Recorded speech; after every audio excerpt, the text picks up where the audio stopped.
So far, we've been talking pretty generally about cryptographic systems and focusing primarily on encryption concepts, but not decryption. It makes sense that if you're sending a protected message to someone, you'd want your recipient to be able to decode the message and read it, and maybe even reply with a coded message of their own. So let's check out the first broad category of encryption algorithms and dive into more details about how it works, along with some pros and cons. When we covered Kirchhoff's principle earlier, do you remember which component of the cipher is crucial to keep secret? That's right, the key must be kept private to ensure that an eavesdropper wouldn't be able to decode encrypted messages. In this scenario, we're making the assumption that the algorithm in use is what's referred to as symmetric key algorithm. These types of encryption algorithms are called symmetric because they use the same key to encrypt and decrypt messages. Let's take a simple example of a symmetric key encryption algorithm to walk through the overall process of encrypting and decrypting a message. A substitution cipher is an encryption mechanism that replaces parts of your plaintext with ciphertext. Remember our Hello World example from earlier? That's an example of substitution cipher, since we're substituting some characters with different ones. In this case, the key would be the mapping of characters between plaintext and ciphertext.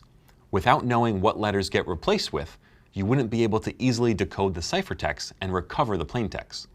If you have the key, or the substitution table, then you can easily reverse the process and decrypt the coded message by just performing the reverse operation.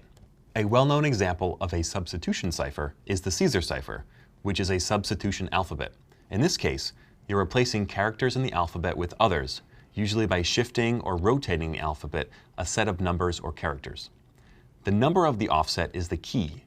Another popular example of this is referred to as ROT13 or ROT13, where the alphabet is rotated 13 places. But really, ROT13 is a Caesar cipher that uses a key of 13. Let's go back to our Hello World example and walk through encoding it using our ROT13 cipher. Our ciphertext winds up being URYYB JBEYQ.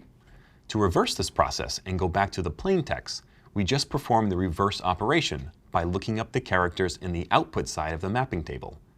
You might notice something about the ROT13 mapping table or the fact that we're offsetting the alphabet by 13 characters.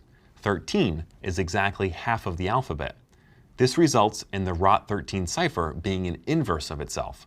What this means is that you can recover the plaintext from ciphertext by performing the ROT13 operation on the ciphertext. If we were to choose a different key, let's say 8, can we do the same thing? Let's check. Here's the mapping table for an offset of 8, which gives us the ciphertext of OLSSV DVYSK. If we run this through the cipher once more, we get the following output: VSZZC KCFZR. That doesn't work to reverse the encryption process, does it? There are two more categories that symmetric key ciphers can be placed into. They're either block ciphers or they're stream ciphers. This relates to how the ciphers operate on the plaintext to be encrypted.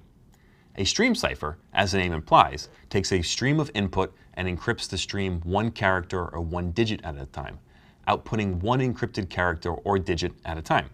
So there's a one-to-one relationship between data in and encrypted data out. The other category of symmetric ciphers is block ciphers. The cipher takes data in, places it into a bucket or block of data that's a fixed size, then encodes that entire block as one unit.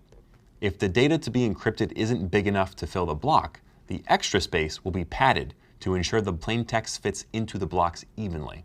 Now, generally speaking, stream ciphers are faster and less complex to implement, but they can be less secure than block ciphers if the key generation and handling isn't done properly. If the same key is used to encrypt data 2 or more times, it's possible to break the cipher and to recover the plaintext. To avoid key reuse, initialization vector, or IV, is used.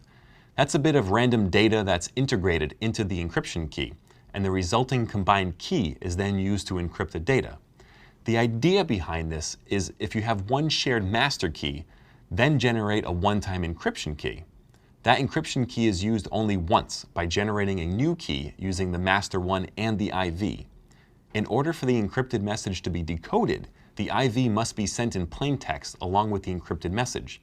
A good example of this can be seen when inspecting the 802.11 frame of a WEP encrypted wireless packet. the IV is included in plaintext right before the encrypted data payload. In the next video, we'll explore symmetric encryption in more detail, illustrating some of the more popular algorithms and dive into the pros and cons of using symmetric encryption.